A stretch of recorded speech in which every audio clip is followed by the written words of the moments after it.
Halo, apa kabar saudara? Senang sekali saya Emir Syahpurba dapat kembali menyapa Anda dalam perbincangan hangat di Sapa Sumut. Saudara, Sapa Sumut hari ini kita akan membahas mengenai mencari potensi untuk meraih masa depan.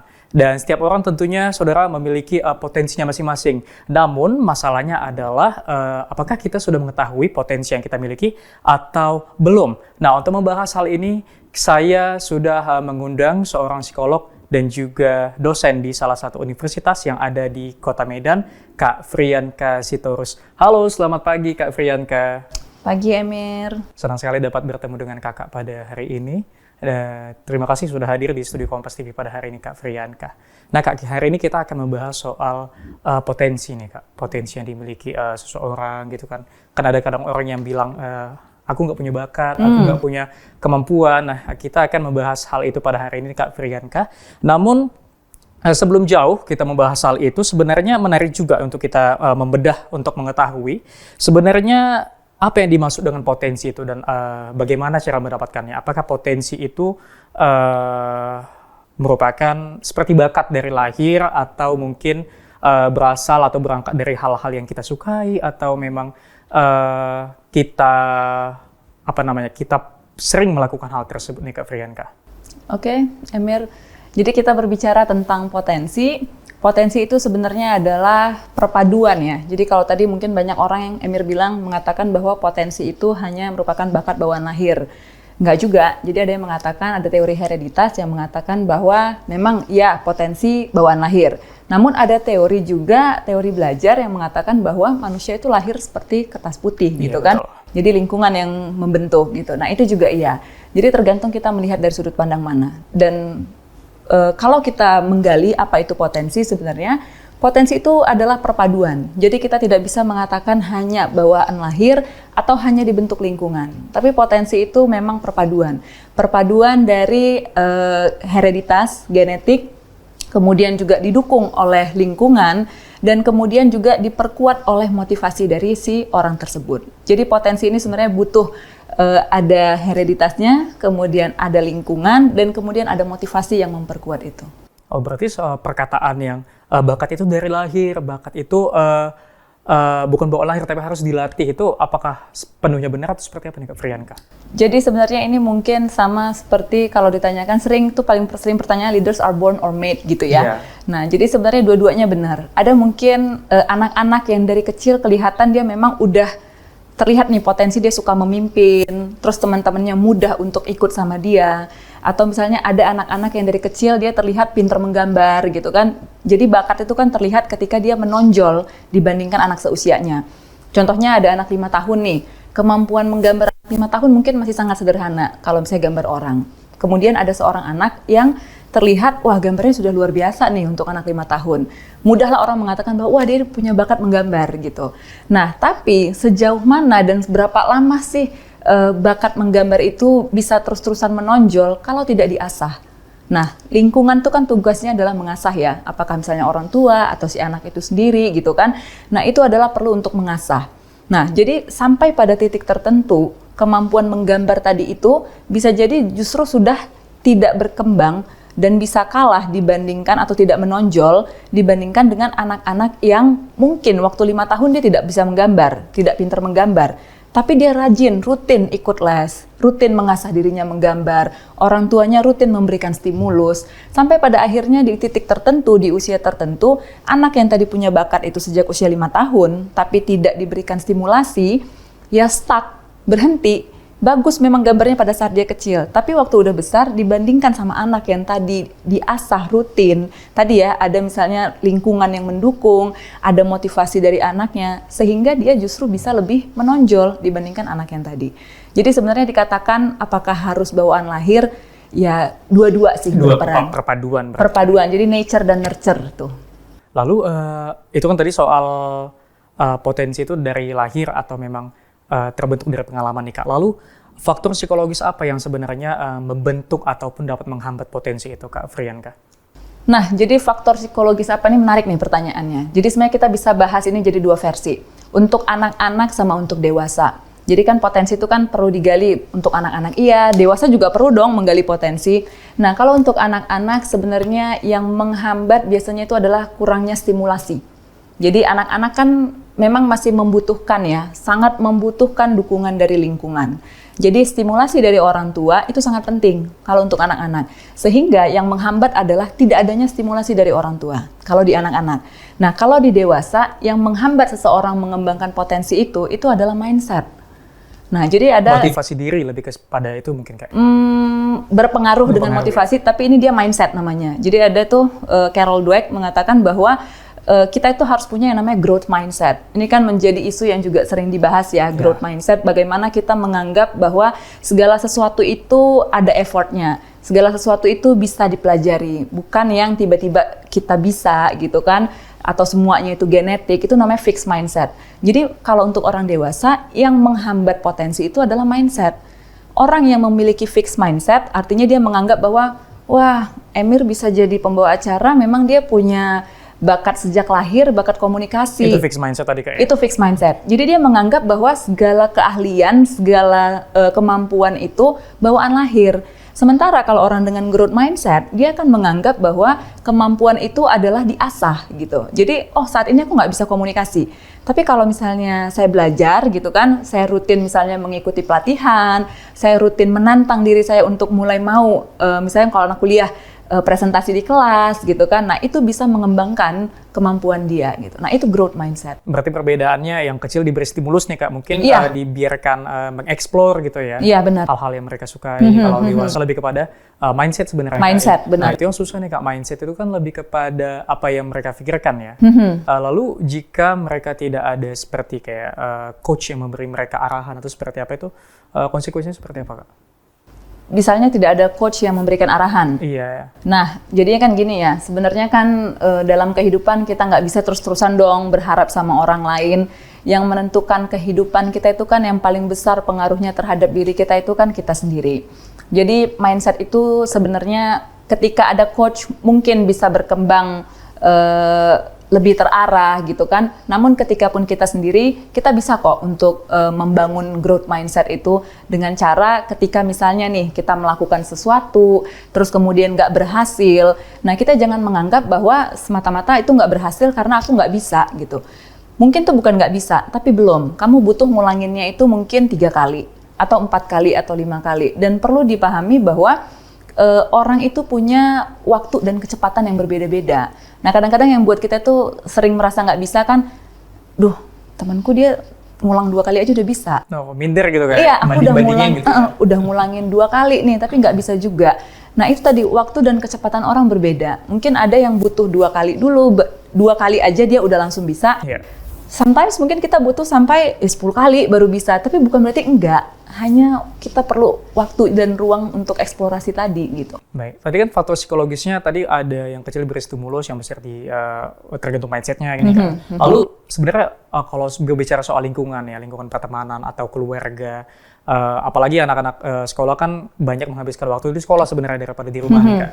Lalu sebesar apa faktor dari lingkungan itu untuk membuat si anak ataupun kita itu dapat menemukan potensi diri kita?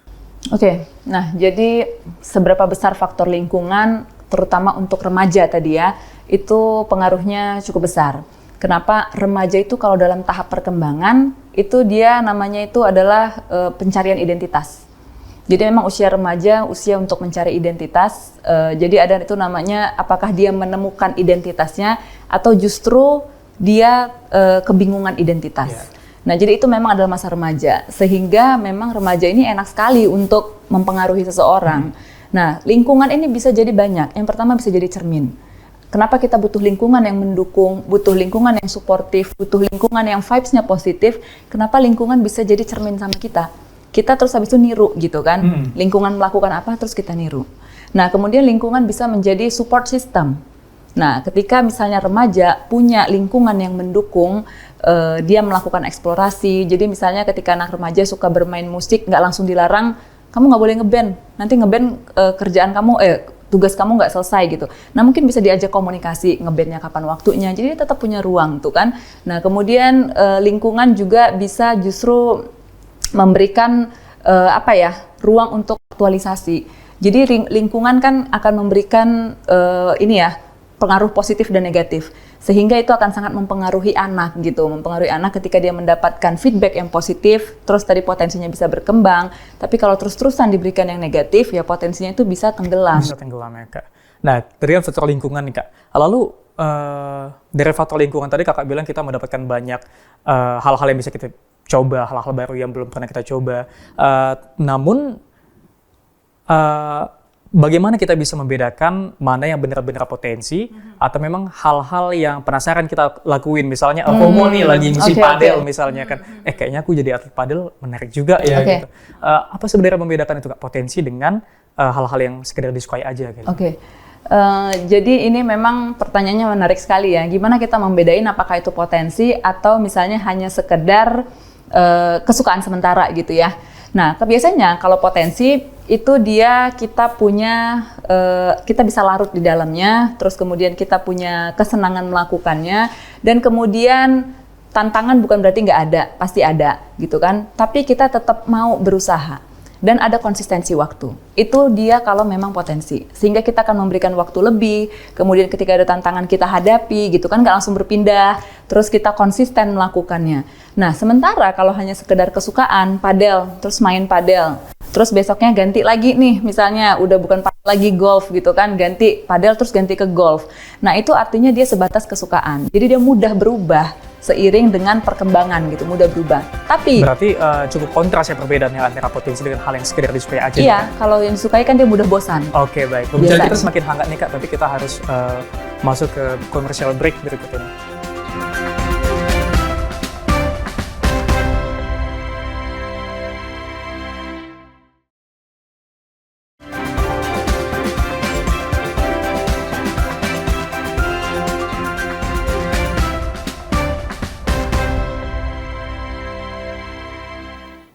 Ya saudara, masih bersama saya Emir Syahpurba dalam perbincangan hangat di Sapa Sumut. Kita lanjutkan perbincangan menarik kita tadi nih Kak Frianka soal potensi dan hal yang sekedar disukai.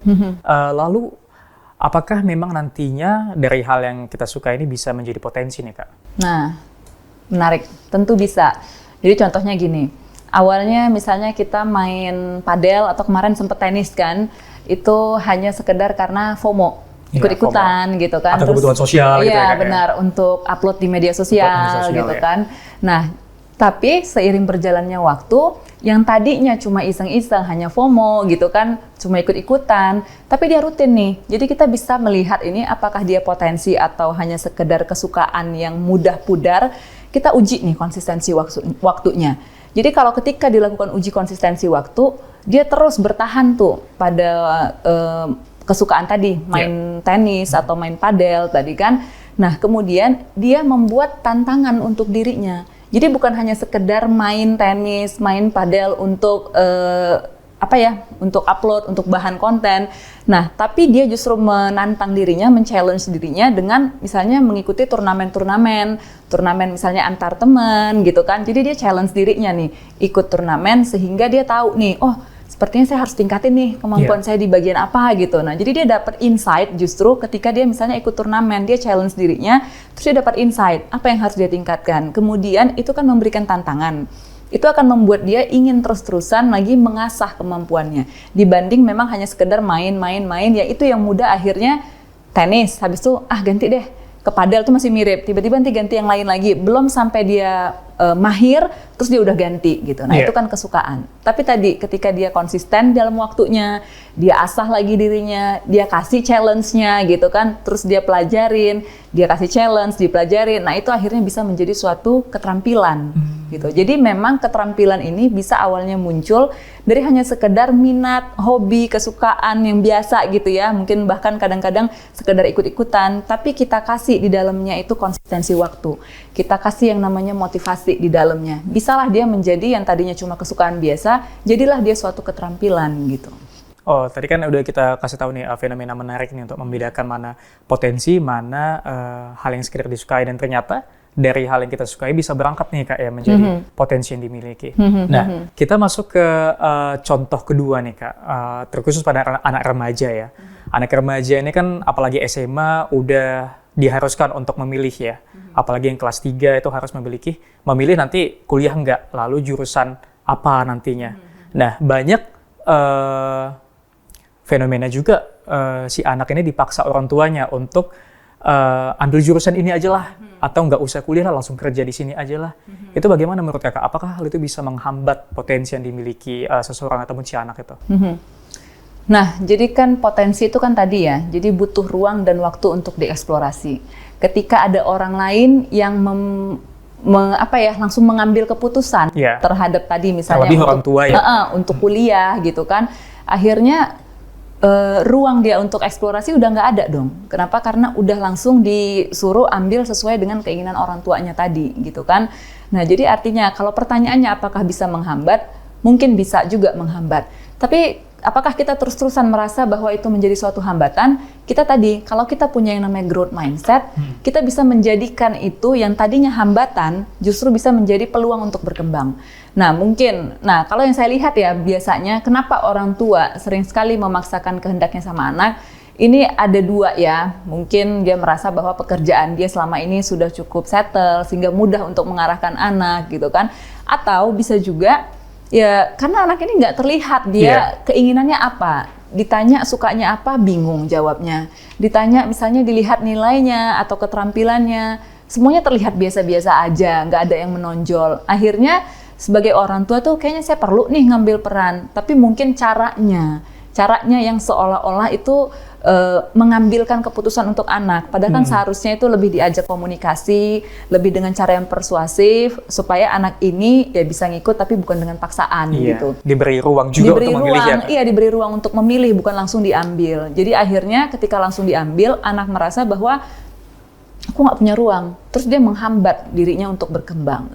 Tapi ya tadi, artinya ini pesan juga nih untuk anak-anak ya.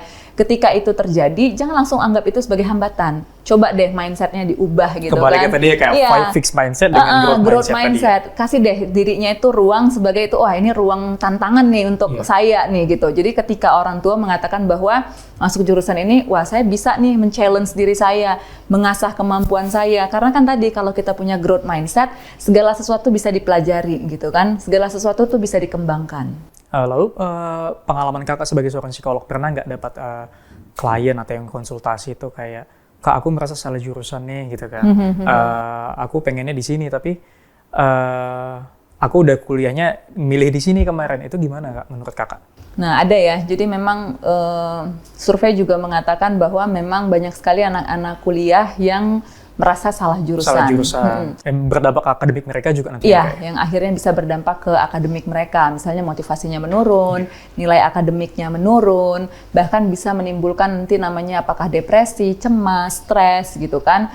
Tapi ini sebenarnya menjadi hal yang perlu direfleksi ya. Jadi anak-anak yang merasa salah jurusan ini perlu melakukan yang namanya refleksi diri. Kemudian tadi misalnya juga dengan journaling, menulis gitu kan. Apakah benar ini salah? Atau mungkin hanya kamu yang tidak mau untuk berusaha lebih gitu. Karena sebenarnya perasaan salah jurusan ini mungkin hampir kita kebanyakan pernah merasakan itu ketika tantangan di perkuliahan itu semakin tinggi, semakin besar. Sehingga kita merasa kita tidak mampu dan kita merasa salah. Padahal sebenarnya belum tentu salah jurusan. Sehingga biasanya yang kami lakukan sebagai psikolog adalah yang pertama bisa kita lakukan dengan assessment minat dan bakat. Kita melakukan assessment untuk anak ini, kemudian kita lihat di mana bagian dari dirinya yang menonjol, di mana bagian dari dirinya yang butuh pengembangan. Nah, kemudian setelah kita lakukan assessment, kita bisa lakukan yang namanya konsultasi gitu ya. Jadi artinya konsultasi dan diskusi, kita gali nih. Kira-kira kemarin keputusan dia untuk kuliah ini atau mengambil jurusan kuliah ini itu internal atau eksternal? Ada campur tangan dari orang lain mungkin ya Kak? Iya, nah itu kan bisa kita gali. Nah kemudian kita coba cari strategi adaptasi gitu kan. Strategi adaptasi misalnya tadi anak jurusan hukum merasa dia salah jurusan. Saya salah jurusan nih Kak gitu. Semua teman-teman saya bisa debat, saya nggak bisa debat gitu. Nah, kita coba strategi adaptasi atau cari peluang lain. Apakah peluang dalam jurusan hukum ini hanya pintar berdebat? ada loh bagian pekerjaan lainnya di hukum tuh yang nggak harus berdebat gitu kan. Misalnya nanti jadi notaris, oh kamu tingkatin nih kemampuan dalam misalnya menulis surat perjanjian dan lain-lain gitu kan. Nah itu ada loh, kamu nggak harus berdebat. Nah ada nih ruang lain dalam pekerjaan di bidang hukum yang tidak selalu menuntut kita itu mampu berdebat. Nah kita cari peluangnya, apakah dia masih bisa beradaptasi. Nah kemudian tadi setelah itu kita bangun tadi, kita reframing, terus kita buat dia memiliki growth mindset gitu kan, yakin nih mau pindah, atau sebenarnya jangan-jangan ketika dieksplor lagi, ketika kita berusaha lebih lagi, pokoknya lebih menarik lagi masih di sini bisa loh gitu kan. Nah tapi ternyata setelah dilakukan tahapan-tahapan tadi, tetap dia merasa bahwa kayaknya nggak di sini. Kita coba cari opsi memang untuk pindah jurusan. Supaya apa? Kadang-kadang kan ada kalau anak-anak tuh yang pindah jurusan sekedar karena tantangannya besar, merasa kesulitan, pindah karena merasa mungkin lebih gampang. Atau misalnya karena ikut-ikutan gitu kan. Nah ini kita pastiin dulu. Ini memang ketika dia pindah, kita gali lagi, kita coba lagi diskusi, eksplorasi. Nah ketika pindah itu mau ke jurusan apa? Dan apakah itu memang sudah tepat gitu. Nah tapi itu tahapan terakhir ya. Ketika anak-anak kuliah terus merasa salah jurusan, akhirnya memutuskan pindah jurusan, itu tahapan terakhir. Kita laluin dulu tadi beberapa tahapnya. Nah sebelum jauh ke sana gitu kan Kak, bagaimana kita bisa menyadari kalau kita itu memiliki potensi dalam suatu hal misalnya. Meski tadi udah Kakak singgung ya beberapa ciri-cirinya di awal, jika dijabarkan seperti apa? Apakah ada ciri khusus dari jika kita memiliki potensi di bidang ini gitu kan? Apakah berbeda dari sekedar kesukaan seperti yang sebelumnya kita sampaikan? Nah itu balik lagi kayak tadi. Jadi memang itu kita menemukan potensi itu nggak mudah. Kayak tadi ada mungkin yang dari kecil udah bisa langsung kelihatan dia sukanya menggambar sehingga orang tuanya dengan mudahnya, oh mudah nih saya ngarahin anak saya. Ada mungkin yang kayak, aduh saya nggak ngelihat deh anak saya dari kecil bisa apa gitu kan. Nah ya tadi ruang eksplorasi itu dan konsisten. Nah biasanya kalau misalnya potensi yang kemudian potensi ini itu bisa kita lihat juga dengan ada yang namanya itu penilaian dari orang lain, bukan validasi ya. Jadi ini maksudnya bukan validasi, tapi artinya biasanya orang itu mengakui bahwa misalnya, wah Emir pinter nih komunikasinya. Itu bukan hanya menurut kita sendiri, tapi biasanya itu bisa juga dilihat dari orang lain. Dan itu biasanya misalnya kalau kita kompetensi ya, jadi misalnya kita ikut ujian, misalnya kayak nyanyi. Bagaimana kita mengatakan bahwa nyanyi ini memang dia potensial di situ gitu kan? Kan ada tuh misalnya les-les yang untuk kompetensi menyanyi kan ada sertifikatnya gitu kan? Apakah dia lulus ujian atau enggak? Nah itu kita bisa mengikuti itu. Jadi kalau misalnya untuk potensi itu ya kita bisa challenge dengan misalnya ngikutin. Kita bisa nggak melalui tahapan demi tahapan untuk ke ujian kompetensinya itu gitu. Oke, baik. Tadi Kakak juga ada singgung nih soal konsultasi ataupun tes kepribadian. Lalu sejauh apa sebenarnya layanan dari psikolog ini dapat membantu seseorang ataupun remaja untuk menemukan dirinya gitu, menemukan potensinya? Oke. Nah, jadi memang layanan psikologi ini sifatnya adalah membantu remaja mengenali dirinya, membangun yang namanya self-awareness, bukan menjadi suatu goals final gitu kan, atau bukan menjadi suatu keputusan akhir.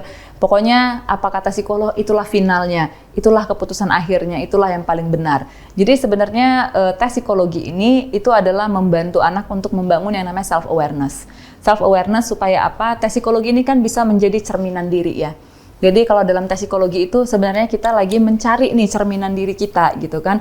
Nah melalui tes psikologi yang dilakukan oleh profesional, itu dia akan membantu menemukan cerminan diri dia melalui tes-tes tadi, gitu. Nah, jadi seberapa jauh bisa menemukan bakat itu membangun yang namanya awareness, bukan membentuk ya, bukan membentuk bakat atau membentuk potensi gitu kan, membentuk keterampilan bukan, tapi justru memberikan awareness. Oh mungkin bisa jadi selama ini dia nggak tahu bahwa dia ada lebihnya dalam hal ini. Oh ternyata kamu dari kepribadian begini loh, gitu kan. Nah itu jadi memberikan yang namanya awareness, gitu. Oke, terakhir nih Kak. Pesan dari Kakak nih untuk pemirsa Kompas TV yang ada di rumah yang mungkin saat ini masih bingung nih, apa sih bakat aku atau rasanya aku nggak memiliki potensi nih, atau anak saya apa sih potensinya, seperti itu Kak? Jadi pesannya adalah untuk kita semua yang merasa masih belum memiliki potensi, kasihlah ruang dan waktu untuk eksplorasi. Nah, ruang dan waktu untuk eksplorasi ini akan memberi kesempatan untuk kita menemukan apa sebenarnya dalam diri kita yang selama ini bisa dikembangkan.